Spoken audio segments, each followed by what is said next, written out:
అసలు ఈ మగవాళ్ళందరూ ఇంతే, ఏదో మనం చెప్పింది విన్నట్టే ఉంటారు, అన్ని మనకు చెప్పినట్టు ఉంటారు, కానీ ఏమి చెప్పరు, మొత్తం మన మీదే జరిగినట్టు. ఏమైంది ఇంతకి? అసలు ఏం చెప్పడు మా ఆయన, అన్ని నాకు చెప్పాను అంటాడు, గుర్తుండదు, అన్ని నీకు చెప్పాను అది ఇది అని మాట్లాడతాడు. అందరు అంతేలే, మెయిన్ డెసిషన్లు ఏవి మన మీద ఉండదు, కానీ బయట మాత్రం మనకే చెప్పినట్టు ఉంటది, మనమే తీసుకున్నట్టు చెబుతారు బయట, మనం గయ్యాల వాళ్ళని. అట్లా ఉంటది. నా బట్టలన్నీ తీసుకొని నేను వెళ్ళిపోతున్నా ఇవాళ. కోపం వచ్చి వెళ్ళిపోయేదాన్ని, కోపంగా వెళ్ళాలి కానీ మరి బట్టలు ఏంది? బట్టలు మరి బట్టలు కావద్దా? బట్టలు ఎందుకు వాళ్ళకి? వాళ్ళకొద్దులే, కోపం ఉన్నప్పుడే.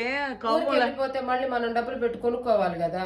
కోపంలో ఉన్నప్పుడు ఇవన్నీ ఆలోచిస్తారా? ఆలోచించాలి, అన్ని ఆలోచించాలి, తినాలి, అన్ని చెయ్యాలి.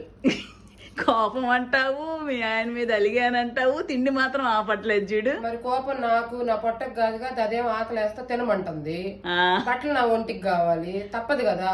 అంటే ఎంత కోపం ఉన్నా గానీ బట్టలు మాత్రం బట్టలు వదలకూడదు, తిండి వదలకూడదు. నేర్చుకోండి అమ్మ మహిళల్లారా, కోపమే. తిండి తిండే, అలిగెళ్ళినా కూడా మంచి చీరలు పెట్టుకొని వెళ్ళాలి.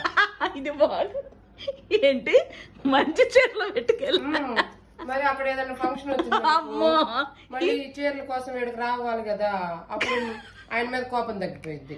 అందుకని అప్పుడు మీ వారు ఒక మంచి చీర కొనిచ్చారని కోపం తగ్గిపోద్దా? తగ్గిపోదు, వాళ్ళ మేము కోపం ఉంటది, అట్లా చీర మాత్రం తీసుకుంటాం అంతే. కోపమే. ఆడలేడీస్ నేర్చుకున్నారా ఈ టిప్స్? కోపం ఉన్నప్పుడు మంచి బట్టలు తీసుకొని వెళ్ళిపోవాలి, అలిగెళ్ళేటప్పుడు మంచి బట్టలు తీసుకువెళ్ళాలి. ఏంటవి తీసుకెళ్ళవాకండి పిచ్చి బట్టలు. ఫుడ్ కూడా మానకూడదు, బిర్రుగా తినండి, వీలైతే హస్బెండ్ కి వండిని కూడా మీరు తినేసి వెళ్ళిపోండి, వాళ్ళకి లేకుండా ఖాళీ చేసుకొని తినేసి వెళ్ళిపోవాలి. అప్పుడు తెలుస్తుంది మన విలువ. అంతే. ఏం తెలుస్తుంది, వాళ్ళు వండుకుని తింటారు, లేకపోతే పార్సల్ ఆర్డర్ పెట్టుకుంటారు జొమాటోలు, స్విగ్గీలో. అయినా సరే ఈ టిప్ ఈ మాత్రం మర్చిపోవద్దు, కోపం వచ్చినప్పుడు మంచి చీరలు తినటం మాత్రం మర్చిపోవద్దు. తినడం మాత్రం మర్చిపోవద్దు.